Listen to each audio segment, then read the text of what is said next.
കോഴിക്കോട് കൊയിലാണ്ടി കുറുവങ്ങാട് വൈദ്യുതി ലൈനിനു മുകളിൽ മരം പൊട്ടി വീണ് ഷോക്കേറ്റ് മരിച്ച ഫാത്തിമയുടെ പോസ്റ്റ്മോർട്ടം റിപ്പോർട്ട് ഇന്ന് നടക്കും എന്ന വാർത്തയാണ്. കോഴിക്കോട് മെഡിക്കൽ കോളേജ് ആശുപത്രിയിൽ വെച്ചാണ് പോസ്റ്റ്മോർട്ടം നടക്കുക. ഇന്നലെ വൈകിട്ട് 3:30-ക്കാണ് ഫാത്തിമ ഷോക്കേറ്റ് മരിച്ചത്. സമീർ സി മുഹമ്മദാണ് ചേരുന്നത് വിവരങ്ങളുമായി കോഴിക്കോട് നിന്ന്. സമീർ, ഇതും മറ്റൊരു പല കാര്യങ്ങളും പറയുന്നുണ്ട് മഴക്കാല മുന്നൊരുക്കങ്ങളുടെ ഭാഗമായിട്ട്. പക്ഷേ ഇതൊക്കെ തന്നെ നടക്കുന്നുണ്ടെന്ന് പറയുമ്പോഴും ഇതുപോലെ ദാരുണമായ സംഭവങ്ങൾ ഉണ്ടാകുന്നു. ഇതുമ്പോൾ എപ്പോഴാണ് പോസ്റ്റ്മോർട്ടം നടപടികൾ ഉണ്ടാവുക? കൂടുതൽ വിവരങ്ങൾ പറയൂ. സംസ്കാരം, ചടങ്ങ്.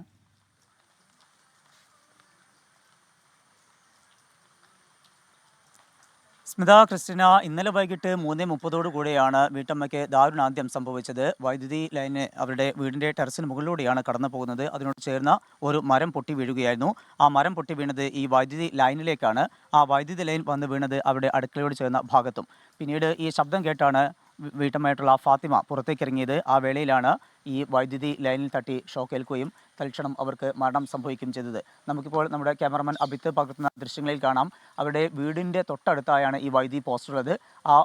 അവിടെ നിന്ന് പോകുന്നത് ഈ ടെറസിൻ്റെ മുകളിലൂടെയാണ്. അങ്ങനെയാണ് തൊട്ടടുത്ത പറമ്പിലേക്ക് ആ വൈദ്യുതി പോസ്റ്റിലേക്ക് ഈ ലൈൻ വലിച്ചിരിക്കുന്നത്. അതാണ് ഇന്നലത്തെ ഈ കാറ്റിൽ മരം പൊട്ടി വീഴുകയും അതേ തുടർന്ന് അപകടം ഉണ്ടാവുകയും ചെയ്തത്. പല തവണ ഇവിടുന്ന് ഈ ലൈൻ മാറ്റണം എന്ന് ഈ വീട്ടുകാർ ആവശ്യപ്പെട്ടതാണ്. പക്ഷേ അതിനുള്ള ഒരു നടപടിയും ഉണ്ടായില്ല. അതാണ് ഇത്തരത്തിലുള്ള ഒരു അപകടത്തിലേക്ക് എത്തിച്ചത് എന്ന് വീട്ടുകാരും നാട്ടുകാരും പറയുന്നു. ഇതുമായി ബന്ധപ്പെട്ട് ഒരു അപകടം ഉണ്ടായ സ്ഥലം ഇതാണ്. നമുക്കിപ്പോൾ ഇവിടെ കാണാം. അവിടെ ഈ വീടിൻ്റെ അടുക്കളയുടെ ഭാഗത്തു നിന്നാണ് അവർ പുറത്തേക്ക് ഇറങ്ങിയത്. ഈ ഭാഗത്ത് വെച്ചുകൊണ്ടാണ് അവർക്ക് അപകടം ഉണ്ടായത്.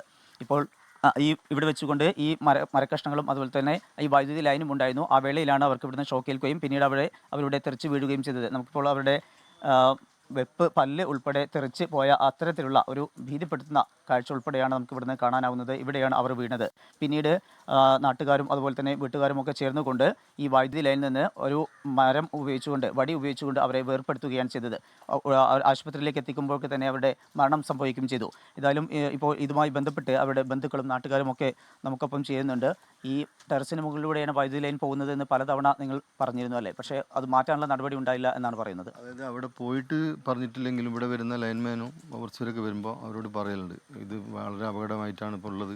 അപ്പോൾ അവർ പറഞ്ഞു വെച്ചാൽ നമുക്ക് എന്ത് ചെയ്യുക എന്ന് പറഞ്ഞിട്ടാണ് അവർ പോകുന്നത്. അല്ലാണ്ട് അവിടെ പോയിട്ട് എഴുതി കൊടുത്തിട്ടില്ല. പിന്നെ ഇന്നലെ 3:30 മണിക്കാണ് ഇത് സംഭവിച്ചത്. കാരണം ഇതിൻ്റെ വീടിൻ്റെ മുകളിൽ കൂടാണ് ഇപ്പോൾ ലൈൻ പോകുന്നത്.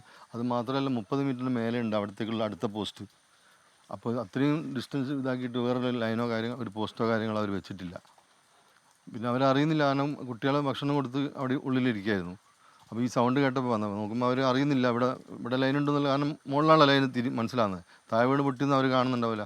കമ്പി ശരിക്ക് കയ്യിലുണ്ടായിരുന്നു. എഴുതി കൊടുത്തിട്ടില്ല എങ്കിലും പലതവണ അവരോട് പറഞ്ഞിട്ടുണ്ട് ഈ ലൈൻ മാറ്റണമെന്നുള്ളത്. വളരെ ഇവർ വരുന്ന ഈ റീഡിങ് എടുക്കാൻ പറ്റുന്ന ഉദ്യോഗസ്ഥന്മാരൊക്കെ സംസാരിക്കാറുണ്ടായിരുന്നു. പക്ഷേ അവർ എന്തായില്ല, ഇത് ഒരു മുഖവിലേക്കെടുത്തില്ല. വളരെ പഴക്കം ചെന്നൊരു വീടാണ്, 10-30 വർഷം. ഈ പോസ്റ്റ് കിടക്കുന്ന ഈ മീറ്ററിന് തൊട്ട്. കൂടുതൽ വിവരങ്ങൾ സമീർ സി മുഹമ്മദ് അവിടെ ഉള്ളവരിൽ നിന്ന് ശേഖരിച്ചുകൊണ്ടിരിക്കുകയാണ്.